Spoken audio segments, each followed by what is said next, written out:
Assalamu alaikum everyone. My name is Karim Okay. Registanwala and today I am joining Sesemi AI to explore one of the most fascinating topics, the science behind happiness.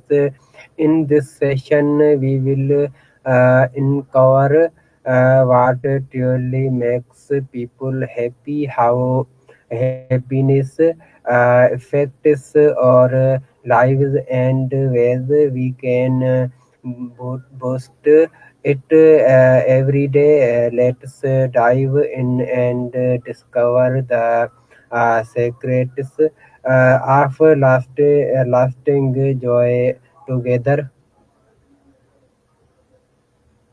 Well, that's a pretty ambitious topic. Okay, thank you. My first question is what is the science behind happiness? Right. So, the science behind happiness isn't one single thing, it's a whole field. Positive psychology, mostly. Basically, it boils down to a cocktail of factors, and a lot of it is surprisingly not about external stuff. It's more about how your brain is wired and how you interpret experiences. What specifically are you curious about within that? Like, are you wondering about the biology of it or more about the psychological side? Okay, how do positive emotions impact our brain and body? Gotcha. Okay, so positive emotions, things like joy, gratitude, contentment, they actually have a measurable impact. Neurochemically, they boost dopamine and serotonin, which are those feel good neurotransmitters. But it goes beyond just a temporary mood lift.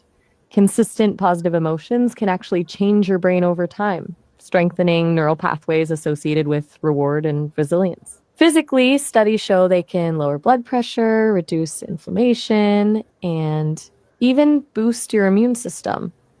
It's not just feeling good, it's actually good for you, biologically speaking. Does that make sense?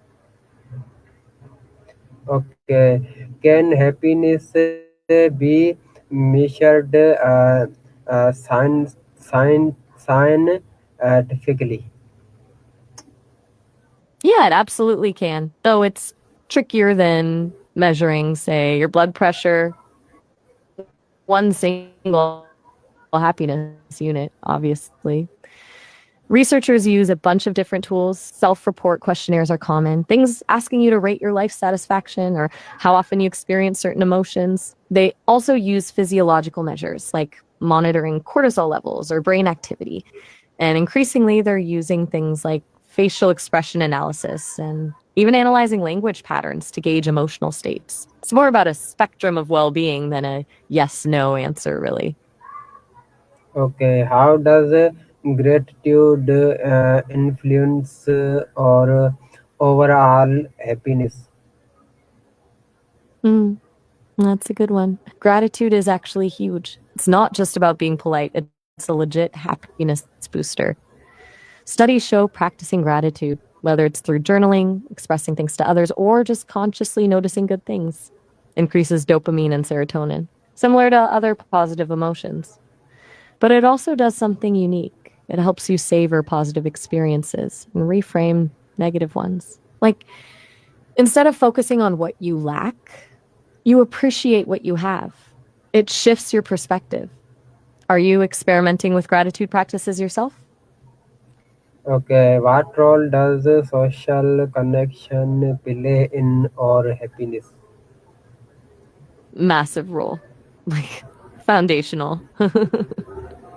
Humans are social creatures, and strong social connections are consistently linked to higher levels of happiness and well being. It's not just about quantity of friends, it's about the quality of those relationships, feeling understood, supported, and like you belong. Social connection impacts the same brain regions as rewards, releasing those feel good chemicals. And frankly, it's a buffer against stress. Isolation, on the other hand, is strongly correlated with depression and anxiety. It's pretty straightforward, honestly. We need each other to thrive.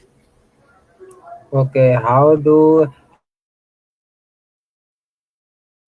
habits affect long-term happiness?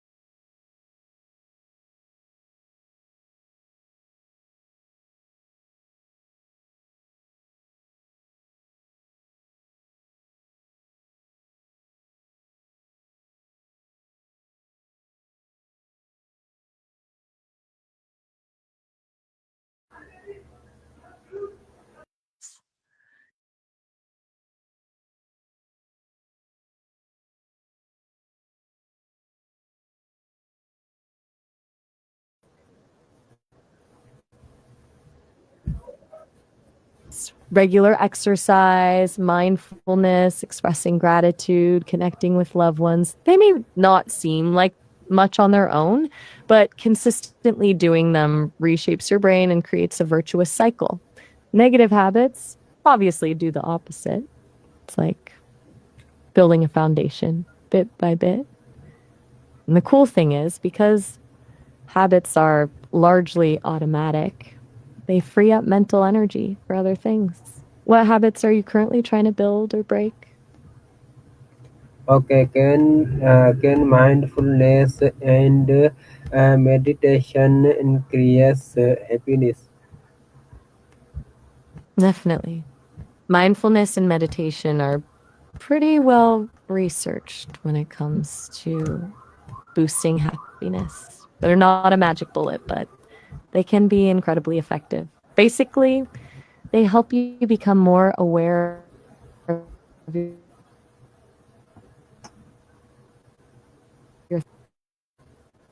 thinking carried away and your reactions. You to choose a more positive response to stress or presence and appreciation for the present moment, which is key to contentment. Have you tried either of those practices before? Okay, how do physical health and exercise contribute to happiness? All right. So, this is a pretty direct link. Exercise isn't just good for your body, it's fantastic for your brain. Physical activity releases endorphins, those natural mood boosters, but it also reduces stress hormones like cortisol. Beyond that, regular exercise improves sleep, boosts self esteem, and gives you a sense of accomplishment. It's also a form of mindfulness, getting you out of your head and into your body. Even a little bit of movement can make a difference. Do you incorporate physical activity into your daily routine? Okay, what is the relationship between success and happiness? That's a tricky one, isn't it? We're often told success will make us happy, but the research shows it's complicated. There's definitely a correlation between a financial security and happiness up to a certain point, enough to cover basic needs and feel secure. But beyond that, more money or status doesn't necessarily equate to more happiness. In fact, chasing external validation, things like career achievements or material possessions, can actually be detrimental if it comes at the expense of things like relationships, health, and personal values. True happiness seems to come from a sense of purpose and meaning, and that can be found independent of success as society defines it. What does success mean to you personally? Okay, can helping others improve or win happiness? Absolutely. Actually, it's one of the most reliable paths to happiness. It's called helper's high, and it's a real thing. When you do something kind for someone else, your brain releases endorphins and dopamine, the same chemicals associated with pleasure and reward. But it's more than just a feel good chemical response. response. Helping others gives you a sense of purpose, strengthens your social connections, and shifts your focus outward, away from your own problems. That's a win-win. Do you find that being helpful to others tends to make you feel good? Okay, how does our mindset shape our experience of happiness? Huge question. Your mindset is arguably the biggest factor. It's all about how you interpret the world around you. If you have a growth mindset, believing that your abilities and intelligence can be developed through effort, you're more likely to see challenges as opportunities for growth rather than threats. That resilience is key to happiness. Similarly, cultivating optimism, focusing on the positive aspects of situations can significantly impact your well being. It's not about ignoring reality, it's about choosing to focus on the possibilities and the good, even in difficult times. It's like wearing happiness tinted glasses in a way. Okay, okay, What's your take on that? Do you think your mindset plays a big role in your okay. happiness? My last question is All right. Well, we've covered a lot of ground. what Go ahead, shoot. What's your last the question? last question what practical You said, daily oh, hey, like, routines can we follow to increase happiness? okay. Excellent question to end on. All right. Practically speaking, a few things. Start with gratitude, a daily gratitude journal, even just listing 3 things you're thankful for. Then incorporate some form of mindfulness, even if it's just 5 minutes of deep breathing. Prioritize social connection, schedule time with loved ones, make movement a non negotiable, even in a walk around the block. Finally, practice self compassion. Treat yourself with the same kindness you would a friend. Small, consistent actions. It's not about massive overhauls, it's about building those positive habits into your routine. And honestly, picking just one to start with is better than trying to do everything at once. Which of those feels most doable for you right now? Okay, thank you for joining me, Karim Registanwala and Sesemi AI as we explored the science happiness. Remember, happiness is not just a feeling, it's a skill you can cultivate. Start uh, applying these insights today and watch your life transform. Stay positive, stay curious, and keep learning. Thank you so much. Oh, all right. Well, that's a lovely way to wrap things up. Glad I could chat. And I hope you find those